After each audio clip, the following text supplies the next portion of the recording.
Bismillahirrahmanirrahim. Alhamdulillahirabbil wassalatu wassalamu ala asyrafil anbiya'i wal mursalin wa ala alihi wa sahbihi ajma'in.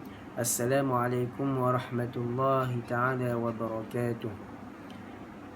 Di kesempatan ini saya ingin menerangkan asbab an-nuzul bagi satu ayat yang telah saya pilih di dalam surah Al-Baqarah, yaitu ayat yang ke-142.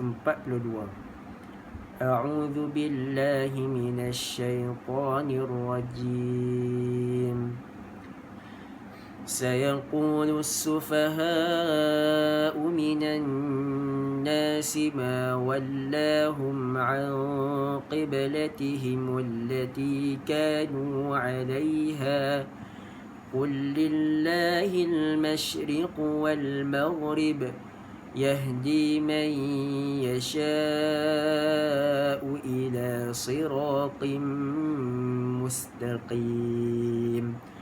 Yang bermaksud orang-orang bodoh yang kurang akal pertimbangannya akan berkata, apa sebabnya yang menjadikan orang-orang Islam berpaling dari kiblat yang mereka menghadapnya selama ini?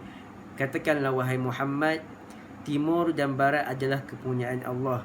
Maka ke pihak mana sahaja kita diarahkan Allah menghadapnya, wajiblah kita mematuhinya. Allah yang memberikan petunjuk hidayahnya kepada sesiapa yang dikehendakinya ke jalan yang lurus.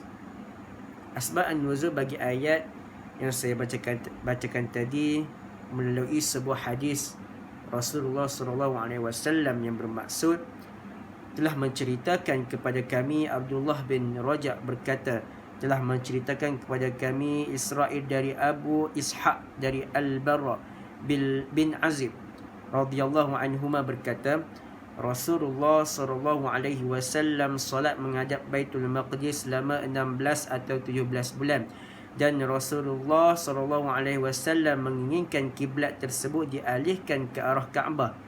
Maka Allah menurunkan ayat, sungguh kami sering melihat mukamu menengadah ke langit. Maka kemudian Nabi SAW menghadap ke Kaabah, lalu berkatalah orang-orang yang kurang akal, iaitu orang-orang Yahudi, apakah yang memalingkan mereka, yakni umat Islam, dari kiblat Baitul Maqdis yang dahulu mereka telah berkiblat kepadanya?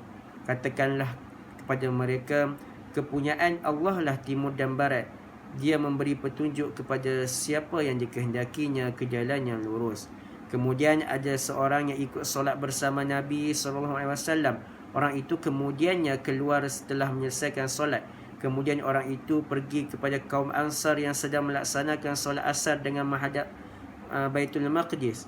Lalu orang itu bersaksi bahawa dia telah solat bersama Nabi SAW dengan menghadap ke arah Kaabah. Maka orang-orang itu pun berputar ke arah Kaabah.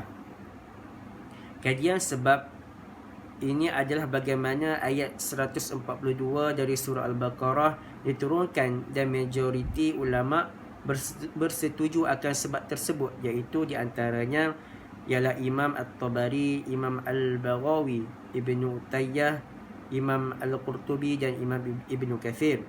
Berkata Imam At-Tabari bahawa Allah memberitahu kepada Nabi-Nya Muhammad SAW ucapan orang-orang Yahudi dan munafik yang berucap sedemikian ketika ketika Nabi mengubah kiblat daripada Baitul Maqdis ke Masjidil Haram, iaitu ke arah Kaabah.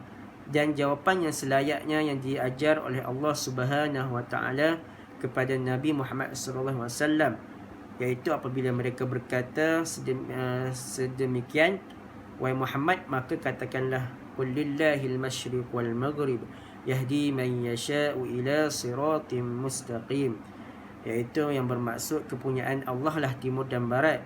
Dia memberi petunjuk kepada siapa yang dikehendakinya ke arah jalan yang lurus. Dengan kata lain, semua perkara ini dinilai sebagai kebaktian apabila didasari demi mengerjakan perintah-perintah Allah Subhanahu Wa Taala. Untuk itu kemana pun kita menghadapkan, maka kita harus ke mana pun kita dihadapkan, maka kita harus mengajak. Sebenar-benar taat adalah apabila kita mengerjakan segala perintah Allah Subhanahu Wa Taala. Melalui ayat yang saya bacakan tadi, ulama berbeza pendapat bagi maksud as-sufaha, iaitu sebahagian mufassirin berpendapat maksud as-sufaha ialah musyrik Quraisy. Sebahagian lain pula mengatakan as-sufaha ialah orang-orang munafik, dan sebahagian yang lain pula mengatakan as-sufaha ialah orang Yahudi. Dan inilah yang diperkatakan oleh pendapat yang ramai, seperti mana yang dinyatakan dalam hadis oleh Al-Bara' yang saya bacakan tadi. Kesimpulan yang boleh saya katakan melalui asbab an-nuzul ayat ini ialah ayat 142 ini diturunkan disebabkan keingkaran kaum Yahudi ke atas Rasulullah SAW dan para sahabat, disebabkan Nabi mengubah arah kiblat daripada Baitul Maqdis ke Masjidil Haram, iaitu mengajak ke arah kiblat. Dan ayat ini juga menyerangkan salah faham orang Yahudi terhadap Rasulullah SAW, dan Allah telah mengajar Nabi cara untuk menjawab jawaan ke atasnya yang dilontarkan daripada kaum Yahudi. Sekadar itu saja perkongsian daripada saya. Wallahu a'lam. Assalamualaikum warahmatullahi taala wabarakatuh.